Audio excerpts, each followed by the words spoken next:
Hello and welcome to Siasat TV. I'm Sumayya Junaid Ahmed bringing you the news. Here are the headlines. Congress sweeps Punjab urban body polls, BJP rooted amid farmers' protest. Whatever was done was sacred duty, says Kiran Bedi's farewell note.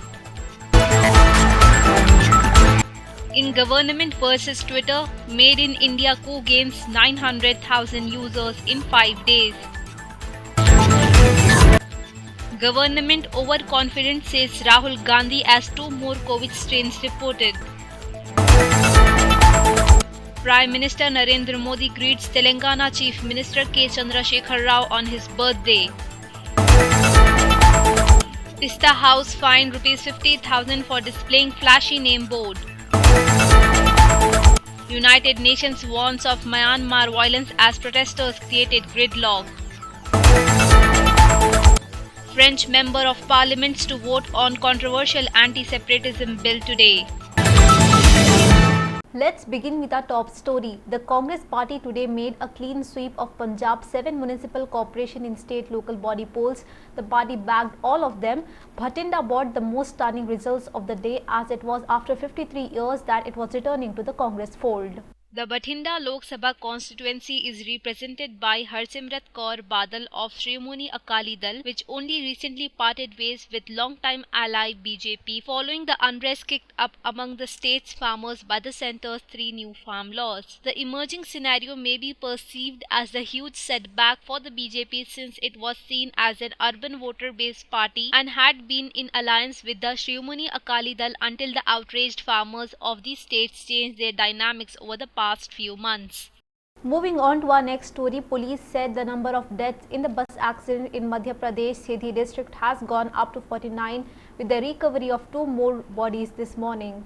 On Tuesday, bodies of 47 people, including 20 women and 2 children, were recovered after the packed private bus skid off the road and plunged into a water-filled canal in Siddhi. Siddhi's additional superintendent of police, Anjulata Patil, said the rescue operations, which were halted late night, resumed this morning and 2 more bodies were retrieved from the canal. So far, 49 bodies have been found. The search operation is continuing in the canal in Siddhi and Rewa over a stretch of 25 kilometers, as around 5 more people are suspected to be missing.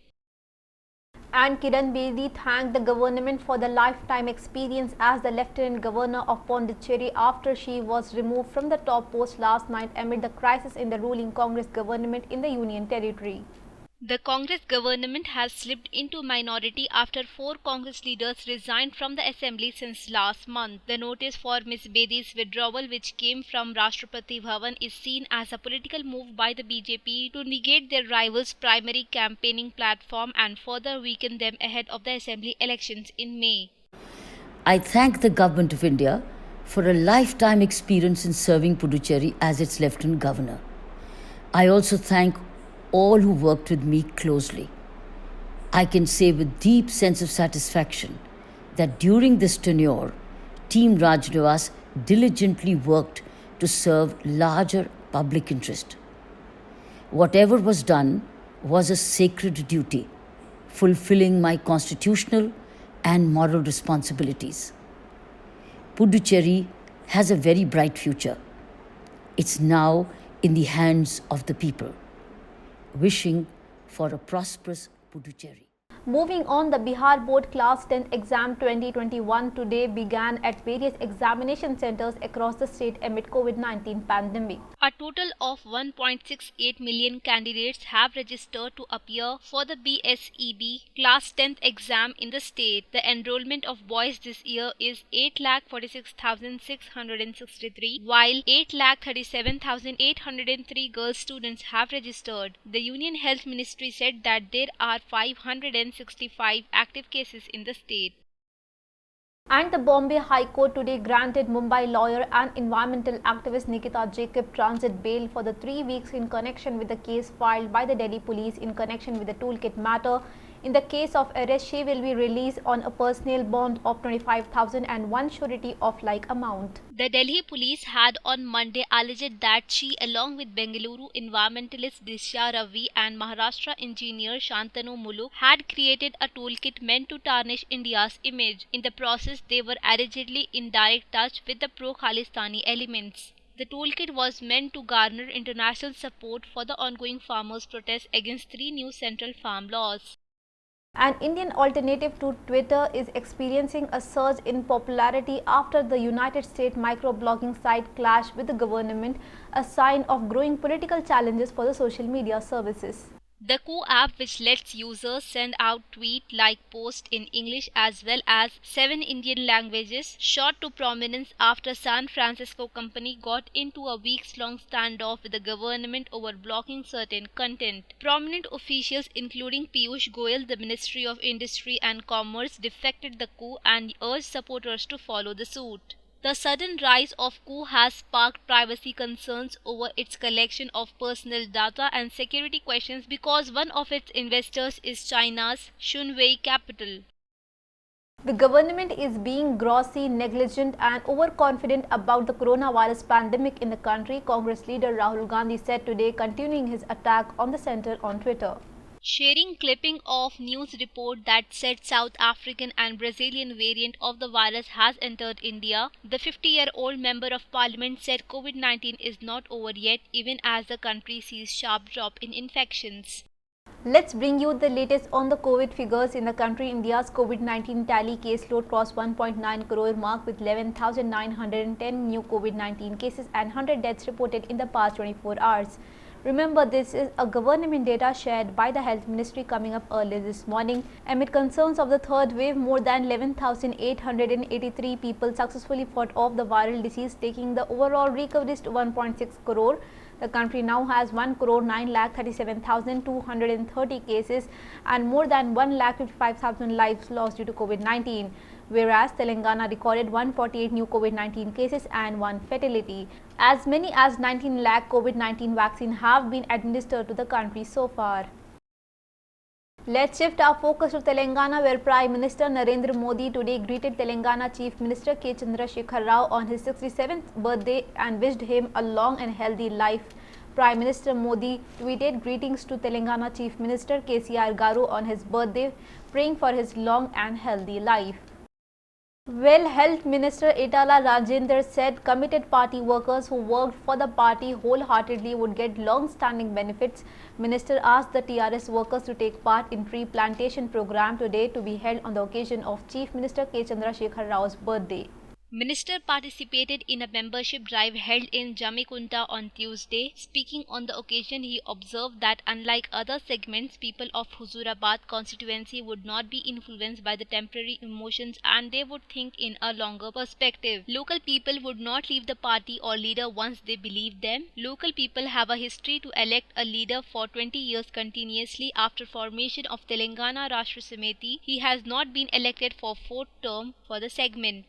Today, a man was shifted to hospital by the forest official after he suffered injuries in the leopard attack in Kamareddy.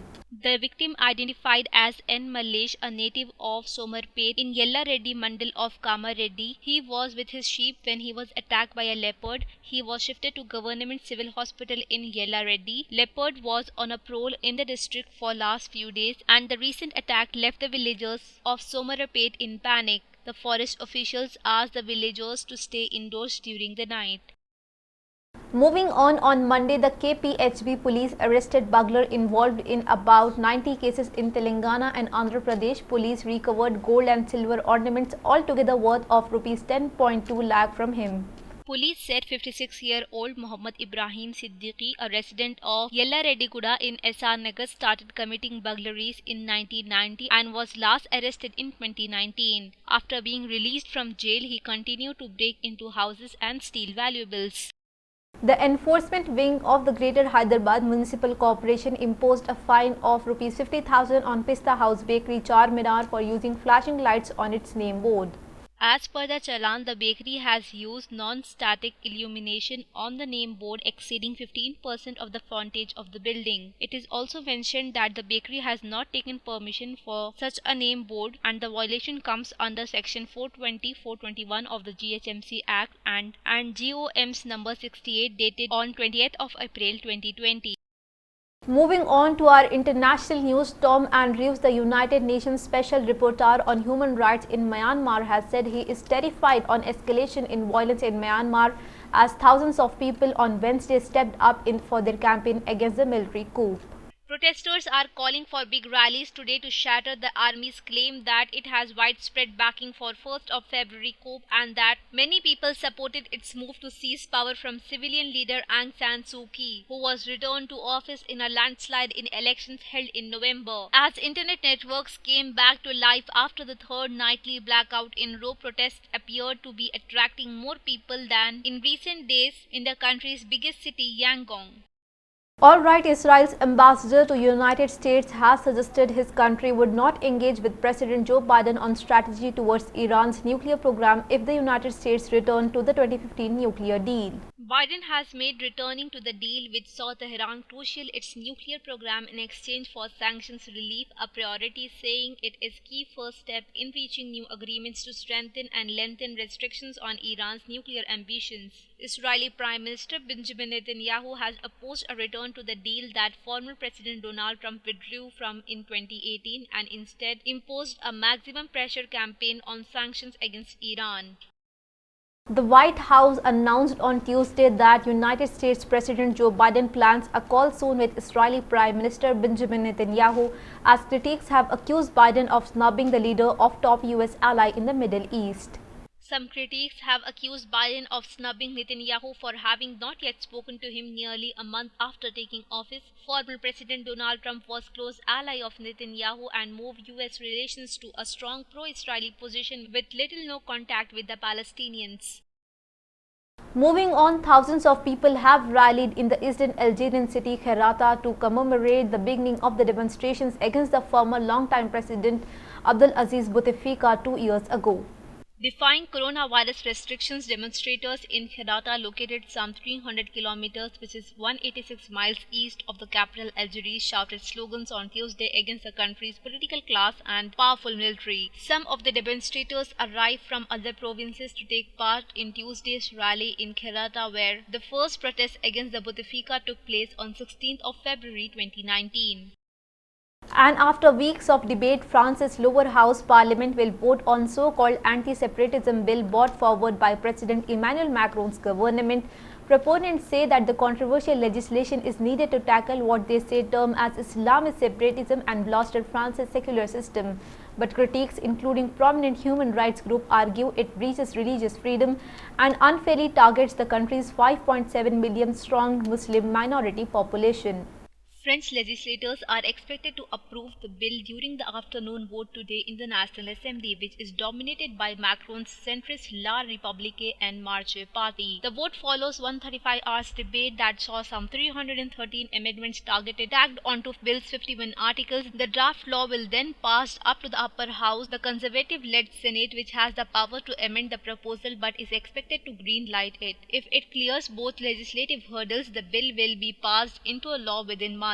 The law would strengthen government oversight of mosques and religious schools and crack down on polygamy and forced marriages, among other measures. Before we wrap up our bulletin, let's have a look on our headlines.